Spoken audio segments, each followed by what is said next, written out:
लगातार प्रयासों से, लगातार कोशिशों से कहते हैं कि इतनी कोशिश करो कि आसमान में एक पत्थर उछालो तो आसमान को भी फाड़ के निकल जाए। इतनी कोशिश करो कि बंजर जमीन में भी फसल उग जाए। तो लगता है वो कोशिश कामयाब होती जा रही है। और EPS 95 बुजुर्गों के सहयोग से, और जो उनका जो मुद्दा था, जो पेंशन का मुद्दा था, उस मुद्दे पे प्रयास अब रंग लाने लगे हैं। और मैंने कहा ना कि एक दिन का मैंने जो चैलेंज किया था, मैं खुश हूँ इस बात को देकर के मुझे इतने फ़ोन आए हैं उस एक दिन के चैलेंज के लिए। तो सबने उस एक दिन के चैलेंज को स्वीकार कर लिया है। तो मेरा फ़र्ज बनता है कि मैं तारीख बता दूँ। तारीख मैं बताऊँगा आपको।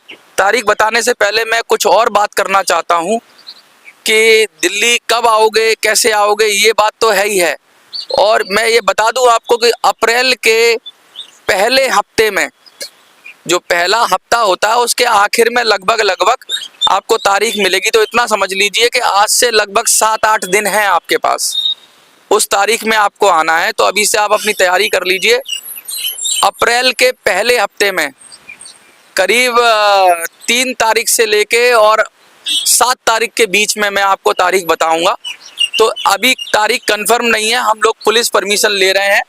तो परमिशन आज हो गई है लगभग। मुझे थोड़ी अंडरटेकिंग देनी है। अंडरटेकिंग देने के बाद मैं आपको उस जगह का खुलासा कर दूंगा जहां पे आपको आना है। तो आपको ये विषय में और विस्तार से बात करूंगा वीडियो के आखिरी में कि भाई क्या हुआ, कैसे हुआ, कितने लोगों की व्यवस्था हुई, क्या टाइमिंग है और कैसे आना, ये सब चीज़ें मैं वीडियो के लास्ट में बात करूंगा। लेकिन उससे पहले मैं एक बहुत ज़रूरी बात करना चाहता हूं। मैं बात करना चाहता हूं बुजुर्गों की हेल्थ के बारे में। मैं बात करना चाहता हूं मेडिकल फैसिलिटीज़ के बारे में। मैं बात करना चाहता हूं सरकारी हॉस्पिटलों के अंदर किस तरीके से व्यवस्थाएं नहीं हैं। और प्राइवेट हॉस्पिटल के अंदर अगर आप इलाज कराने जाते हो तो आपके इलाज में आपका मकान बिक जाएगा, दुकान बिक जाएगी, प्रॉपर्टी बिक जाएगी, सारी जमा पूरी पूंजी खत्म हो जाएगी। और इतना मोटा बिल बनाते हैं प्राइवेट हॉस्पिटल वाले, उसकी कोई सीमा नहीं है। चलिए, उसके बाद भी आदमी की जान बच जाए तो ठीक है। मैं ये कहना चाहता हूँ कि बहुत मोटा बिल बनाने के बाद क्या होता है अक्सर कि व्यक्ति की जान चली जाती है। भाई नहीं बच पाता है। तो दिल्ली के अंदर हमने ऑब्जर्व किया है कि जब उसकी मृत्यु हो जाती है किसी बुजुर्ग की या किसी व्यक्ति की प्राइवेट हॉस्पिटल में, तो बिल बना देते हैं, वेंटिलेटर पे रखे, ICU का चार्ज रखे, 10-10 लाख, 20-20 लाख बिल बना देते हैं। और कुछ हॉस्पिटल तो बॉडी देने से मना कर देते हैं। मतलब व्यक्ति मर जाता है, उसके बाद भी बिल चलता रहता है, मीटर चलता रहता है और बॉडी तब देते हैं जब आपको पैसा देना पड़े। तो यानी कि मृत्यु भी आपकी कष्ट से फ्री नहीं है, मृत्यु के बाद भी कष्ट है, मतलब आपके परिवार को कष्ट होने वाला है। ऐसी दशा हो रखी है देश की। प्राइवेट हॉस्पिटल्स ने लूट मचा रखी है। तो इसके खिलाफ बहुत आंदोलन हुए प्राइवेट हॉस्पिटल्स के खिलाफ। उन आंदोलनों का मैं भी सहभागी रहा। कई जगह हमने हॉस्पिटल्स के सामने प्रोटेस्ट किया और लोगों की हम डेड बॉडी निकाल के लाए। मैं अपने जीवन में बता रहा हूँ कि कई जगह ऐसा हुआ कि जहाँ पे हमें ऐसा करना पड़ा प्रोटेस्ट करने के बाद। लेकिन सुप्रीम कोर्ट के ऑर्डर के बाद फिर ये चेंज हुआ कि ये अब बॉडी दे देते हैं। अगर फिर भी ये डराते धमकाते हैं। तो कहते हैं कि आदमी मरता तो मरता, जिंदा तो जिंदा, मरते हुए को भी पीछा नहीं छोड़ते ये लोग। तो इस विषय पे बहुत सारे NGO और संगठन काम कर रहे हैं। भारतीय मानव अधिकार मोर्चा एक संगठन है, दिल्ली का बहुत बड़ा संगठन है, वो भी इस विषय पे काम कर रहा था। तो उन्होंने मुझसे संपर्क किया था आज से करीब 5 साल पहले, और उन्होंने कहा कि एक ऐसा कानून होना चाहिए जो कानून मृत्यु को टेंशन फ्री कर दे। अगर प्राइवेट हॉस्पिटल में किसी की मृत्यु हो जाए तो उसका बिल माफ किया जाना चाहिए। ये मानवतावादी कदम था, क्योंकि अगर प्राइवेट हॉस्पिटल में एक तो बंदा चला गया, ऊपर से उसका बिल इतना बड़ा हो जाता था कि उसको बिल को देते देते उसका परिवार भी चला जाता था, आर्थिक स्थिति भी चली जाती थी। तो इसलिए एक कानून की मांग की गई जो भारतीय मानव अधिकार मोर्चा की तरफ से, और उस कानून को बनाने का सौभाग्य, उसको लिखने का, उसको ड्राफ्टिंग करने का सौभाग्य मुझे ही मिला। कहा कि मनोज आप थोड़ा सा जानते हो तो इस बिल को ड्राफ्ट कर दीजिए। तो मैंने उस बिल को ड्राफ्ट किया। उस बिल का नाम था लूट मुक्त मृत्यु बिल। मतलब जो लूट हो रही है प्राइवेट हॉस्पिटल से, उससे मृत्यु जो हो जाए किसी व्यक्ति की प्राइवेट हॉस्पिटल में, तो मृत्यु उससे मुक्त होनी चाहिए, लूट से मुक्त होनी चाहिए। मृत्यु के बाद उसकी संपत्ति नहीं छीनी जानी चाहिए, क्योंकि मर गया तो सरकार उसका बिल माफ करे। जिसकी भी, तो मैं फिर से दोहरा देता हूँ, प्राइवेट हॉस्पिटल में अगर किसी की मृत्यु हो जाए तो अगर मृत्यु होने के बाद उसका जो बिल है उस समय हॉस्पिटल में जो भी उसका, वो माफ करना चाहिए। इसको लेके 2019 में बहुत बड़ा मार्च निकाला गया राजघाट तक, और लूट मुक्त मृत्यु बिल समिति एक संगठन के जरिए इसको ऑर्गेनाइज किया गया। उसी संगठन ने, अब जब वृद्धों की बात उठी तो उसने कहा कि मनोज जी हम आपके साथ हैं, हम ये चाहते हैं बुजुर्गों की पेंशन की तो बात कर रहे हो, उनके सेहत की भी बात होनी चाहिए, और उनका जीवन मृत्यु दोनों की बात होनी चाहिए, और उनका सब कुछ सुरक्षित होना चाहिए। तो क्यों ना बुजुर्गों का, क्योंकि ज़्यादातर तो बुजुर्ग ही हॉस्पिटलाइज होते हैं, और आजकल क्योंकि सरकारी सुविधाएं हैं नहीं EPS 95 के बुजुर्गों के लिए, तो फिर उनको भी प्राइवेट हॉस्पिटल्स में इलाज करना पड़ता है। और कहीं खुदा ना खास्ता ऐसा हो जाए कि कहीं बहुत क्रिटिकल कंडीशन हो जाए और व्यक्ति की जान से हाथ धोना पड़े, तो बिल इतना बन जाता है कि उनके बच्चे, उनकी प्रॉपर्टी, मतलब सब कुछ, पूरा परिवार का परिवार बर्बाद हो जाता है। तो मनोज जी आप हमारे इस मुद्दे को भी शामिल कर लीजिए कि लूट मुक्त मृत्यु बिल, यानी इंसान जब मरे तो कम से कम तब तो ये राक्षस उसका पीछा छोड़े। जब कोई व्यक्ति मर जाए तो कम से कम सरकार इतना तो कहे कि उसकी मृत्यु है वो तो कम से कम शांति प्रिय तरीके से हो सके, वो तो भय मुक्त हो सके, वो तो कर्जा मुक्त हो सके। तो ऐसे बहुत सारे लोग हैं जो इस मुद्दे से जुड़े हुए हैं, वो ये चाहते हैं क्योंकि ये बुजुर्गों का ही मुद्दा है, तो क्यों ना हम उसको समर्थन करेंगे, ऐसा व्यक्ति जो इस मुद्दे को भी समर्थन करेगा। तो बड़ा मानवतावादी मुद्दा है। तो मुझे ऐसा लगता है कि क्यों ना हमें भी ये जो प्राइवेट हॉस्पिटलों की लूट मच रही है, इसको रोकने के लिए जो है उनको भी साथ में लेना चाहिए। और ये गरीबों से जुड़ा हुआ मुद्दा है। ये गरीबों से नहीं कहूँगा मैं, खासकर उन लोगों से जो इलाज कराना चाहते हैं और कम से कम सरकारी हॉस्पिटल में उनके पास कोई सुविधा है नहीं, कोई तरीका है नहीं, तो वो प्राइवेट हॉस्पिटल की तरफ भागते हैं। और जब प्राइवेट हॉस्पिटल में हालात बहुत ख़राब हो जाते हैं तो उनको इतने बड़े बड़े बिल बना दिए जाते हैं कि उनका पूरा परिवार कर्जे में आ जाता है।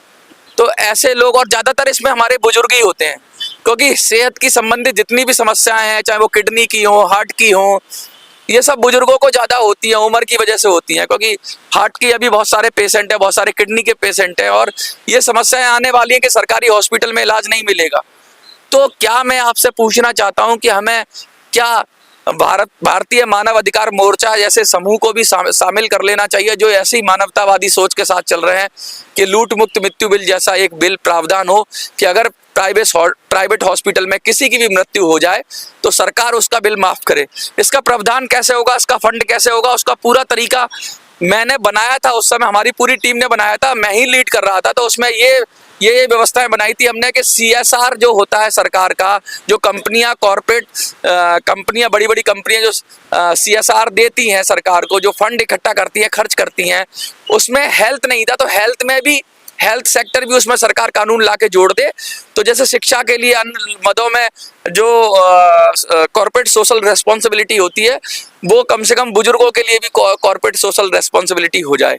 कहने का मतलब है कि बुजुर्गों का, या जो लोग प्राइवेट हॉस्पिटल में अपना इलाज करा रहे हैं और किसी कारण बस अगर वो जिंदा नहीं बच पाते, तो कम से कम वो इस भय से मुक्त हो जाए कि मृत्यु के बाद उनका परिवार सुरक्षित रहेगा, उसको बिल भरते भरते कंगाल नहीं होना पड़ेगा। तो ये मुद्दा है, और ये मुद्दा बड़ा संजीदा है और बुजुर्गों का मुद्दा है। और इस मुद्दे पे बहुत सारे लोग, सबके, चाहे वो जो भी प्राइवेट हॉस्पिटल्स में इलाज करा रहे हैं, और ज़्यादातर तो EPS 95 के ही लोग हैं, क्योंकि सरकारी कर्मचारियों को भी कहीं ना कहीं उनका इसी एक कार्ड बन जाता है, उसको मेडिकल फैसिलिटीज मिल जाती है, सैनिकों को भी मिल जाती है हमारे जो और हैं, लेकिन EPS 95 तो मेडिकल फैसिलिटीज़ के लिए लड़ ही रहे हैं। तो कम से कम ये जो मानवतावादी मुद्दा है, ये हमें अपने इसमें शामिल करना चाहिए, नहीं करना चाहिए, ये मैं आपसे पूछना चाहता हूँ। मुझे तो लगता है कि करना चाहिए भाई। कोई भी मानवतावादी मुद्दा हो, कोई भी ऐसा मुद्दा हो जो हमारी सेहत से जुड़ा है, हमारे बुजुर्गों की सेहत से जुड़ा है, और वो लोगों की शक्ति भी हमारे साथ आएगी, उन लोगों की सामर्थ्य आएगी, रिसोर्स आएगा। उन्होंने पहले मैं बता दूं आपको, लगभग 1000 लोगों का एक मार्च निकाला था उन्होंने पूरा, जो लक्ष्मी नगर से गांधी जो है हमारा क्या बोलते हैं ये राजघाट, गांधी समाधि तक गया था, पैदल मार्च निकाली थी उन लोगों ने। 2019 में बहुत बड़ा 3 मार्च को निकाला था, 3 मार्च महामार्च। तो ऐसे हजारों लोग हैं दिल्ली के अंदर जो इस मुद्दे को समर्थित करते हैं। अगर हम उनको भी साथ ले लेंगे, वो भी मानवतावादी मुद्दा है, वो गैर राजनीतिक लोग हैं, उन्हें राजनीति से कोई मतलब नहीं है, वो बुजुर्गों की और समाज का हित करना चाहते हैं। तो क्या हमें उन्हें ले लेना चाहिए साथ? यदि आप कहोगे तो मैं जो अगली मीटिंग है उसमें उनको भी बुला लूंगा और उनको भी हम अपने साथ जोड़ लेंगे, जिससे ये जो हमारी मीटिंग होने वाली है, दिल्ली की मीटिंग, जो बड़ी मीटिंग होने वाली है, जिसमें चर्चा होगी पूरी तरीके से कि कैसे दिल्ली फतेह करनी है, उस विषय पर विस्तार से हम लोगों की बात हो जाएगी। तो अगर आपको लगता है कि लूट मुक्त मृत्यु बिल को भी शामिल कर लेना चाहिए, तो प्लीज इस पे यस लिख दीजिए, जिससे हम उन बुजुर्गों के लिए सेफ गार्ड बना सकें, उनके परिवार के लिए सुरक्षित माहौल बना सकें, और अपने अपने जो जुड़ रहा है, ग्रुप जुड़ रहे हैं, उनमें ज़्यादा से ज़्यादा लोग जुड़ सकें। तो मैं कोशिश करूंगा, अगर आप यस कहेंगे तो मैं उनको भी बुलाऊंगा इस प्रोग्राम में और आप सबसे मिलेंगे। तो इस तरह के जो मुद्दे हैं, जो बुजुर्गों से जुड़े हुए, हेल्थ से जुड़े हुए, पेंशन से जुड़े हुए हैं, वो हम धीरे धीरे एकत्रित करते जा रहे हैं और लोग खुद ही आ रहे हैं। ऐसा नहीं है कि हम लोगों के पास जा रहे हैं, लोग खुद अप्रोच कर रहे हैं कि भाई इतने ज़्यादा बड़े पैमाने पे आप लोग काम कर रहे हो, तो ये भी मुद्दा शामिल कर लो। एक बात और बताना चाहता हूँ कि पूरे देश से फ़ोन आ रहे हैं, उड़ीसा से फ़ोन आया, पंजाब से फ़ोन आया, गुजरात से फ़ोन आया, कलकत्ता से फ़ोन आया, यूपी से फ़ोन आए, अलग अलग टीमों ने फ़ोन किए, बागपत से फ़ोन आया, बड़ौस से फ़ोन आया, सब जगह से फ़ोन आया, सब लोग तैयार हैं। मैं आपसे कहना चाहता हूं कि जो व्हाट्सएप पे नहीं आए हैं अभी, वो व्हाट्सएप पर आ जाएं प्लीज़, और मुझे लिख दें, अपना लिख दें, जैसे मैं व्यवस्था कर पाऊँ लोगों की। बेशक एक दिन का प्रोग्राम है, लेकिन फिर भी थोड़ी बहुत जगह देखनी पड़ेगी, कितने लोगों की मतलब जहाँ पे मीटिंग हो जाए, वो जगह भी हमें हॉल लेना पड़ेगा। तो वो सब हमें, और आज ही करना है, हमें कल तक ये सारा काम करना है। तो मैं आज शाम तक चाहता हूँ जो लोग मेरे को व्हाट्सएप कर देंगे, नंबर आपको पता ही है, या फिर से दोहरा दूं, फिर से दोहरा देता हूं मैं, 8375009595 पे व्हाट्सएप कर दें कि भैया आप आ रहे हो। बहुत सारे लोगों ने कर दिया, उनका शुक्रिया। बहुत सारी टीम आ रही है, ग्रुप में लोग आ रहे हैं, उन सबका शुक्रिया। आप एक दिन के लिए आओ, और एक दिन का चैलेंज आपने जो स्वीकार किया है, वो मैं बहुत मुझे खुशी हुई कि सब लोगों ने कहा, और काफ़ी बड़े पैमाने पे लोगों ने सकारात्मकता दिखाई। 1-8% लोग इसके विरोध में हैं, तो वो तो हमेशा रहेंगे, कोई दिक्कत नहीं है। उनसे भी हमें ज्ञान मिलता है भाई, हम और अपने आप में सुधार करेंगे, कोई हमें कमी पेशी रहे तो हम तैयारी में पूरी तरीके से हैं कि जल्दी ही अप्रैल के पहले हफ्ते में हम ये काम करेंगे। और आज तारीख मैं डिसाइड नहीं करूँगा, तारीख मेरे पास आ चुकी है, जगह भी मेरे पास बुक हो चुकी है, लेकिन मैं कल बताऊंगा। कल मैं जब उसका पूरा 100% श्योर हो जाऊंगा, तो मैं कोशिश करूंगा कि कल शाम को जब वीडियो आए तो आपको तारीख पता चल जाए। और कल है 28 तारीख, 28 तारीख की शाम तक या आपको सुबह तक 29 तक अगर तारीख आपको पता चल जाएगी, तो कम से कम आपको 1 हफ्ते का समय होगा। आप देश के किसी भी कोने से आना चाहते हैं तो आराम से आप आ सकते हैं। 1, 2, 3 जितनी भी संख्या हो, आपकी टीम के साथ आ रहे हो, मुझे बता दीजिए, उसी हिसाब से मैं यहाँ पे व्यवस्था रखूँगा। लगातार हम EPS 95 का मुद्दा उठाते रहेंगे और लड़ते रहेंगे। आपका सहयोग समर्थन के लिए धन्यवाद। एक बुजुर्ग ने मुझे किसी गांव से फ़ोन किया कि मनोज भाई आप बताओ, मैं आपकी लड़ाई में धन का भी सहयोग होना चाहिए, तो मैं आपको अपने 1 महीने की सैलरी अकाउंट में डाल देता हूँ। मैंने कहा नहीं, 1 महीने की मुझे सैलरी की बात नहीं है, ये बात है सहयोग की। आपने ये कहा, ये बहुत अच्छी बात है। जब सब लोग कहेंगे कि भाई कुछ अभी तो ऐसा कुछ फंड की आवश्यकता है नहीं, लेकिन हाँ 5 तारीख 6 तारीख के बाद जब हमारे प्रोग्राम हो जाएंगे, 6-7 तारीख तक प्रोग्राम हमारे हो जाएंगे, उसके बाद हमें कुछ ज़रूरत पड़ेगी, आवश्यकता पड़ेगी, तो वो भी आपके सामने रखा जाएगा। और क्या तरीका हो, बाहर से भी लोग आ रहे हैं, कैसे हम लोग उसको इकट्ठा करें, वो हम मतलब 6-7 तारीख के बाद डिसाइड करेंगे। अभी हम उस विषय पे बात नहीं करना चाहते।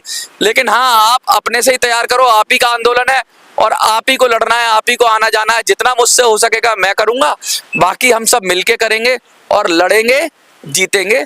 देखते रहिए मिनी संसद।